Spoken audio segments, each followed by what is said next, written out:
It didn't seem to matter who you worked for. You could be working for a mega company that was going to take over the world, or you could work for a nonprofit that was going to save the world, or you could work for a church that was going to try and do both. And whatever it was, everybody still responded the same way. And then God help you if you happen to be hopeful or joyful or have some light in you, because they hated you.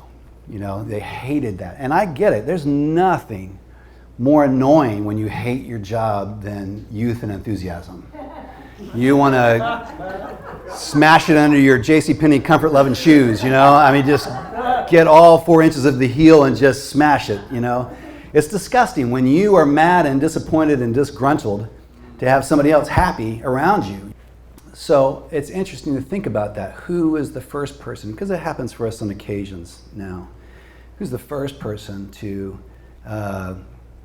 make you feel less than? Who's the first person to make you self-conscious? Who's the first person to act like you didn't have, you weren't worthy to have an opinion or to be joyful or to be hopeful, you know?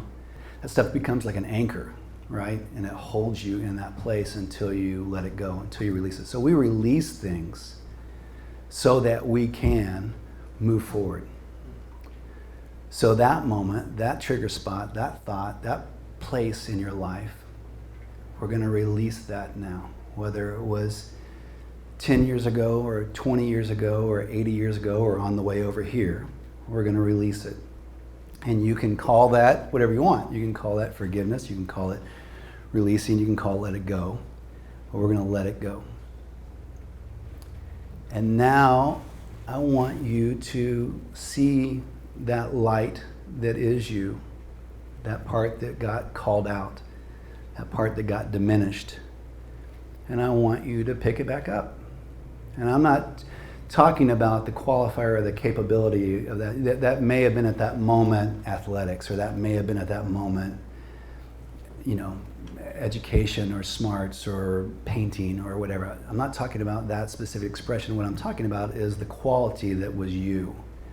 So that hope that was you, that vigor that was you, that optimism that was you, that joy, that light that was you, I want you to pick that back up.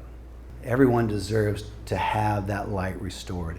Everyone deserves to feel good about who they are and who they were made to be, and not to be made to feel less than or self-conscious, right? So that's our opportunity to do good, our opportunity to be. This is so important because we talk about creativity a lot here. Creativity has a tough time thriving in fear, has a tough time thriving in shame. But when you elevate the soul, everything else seems to come with it. And that's what we're talking about, right?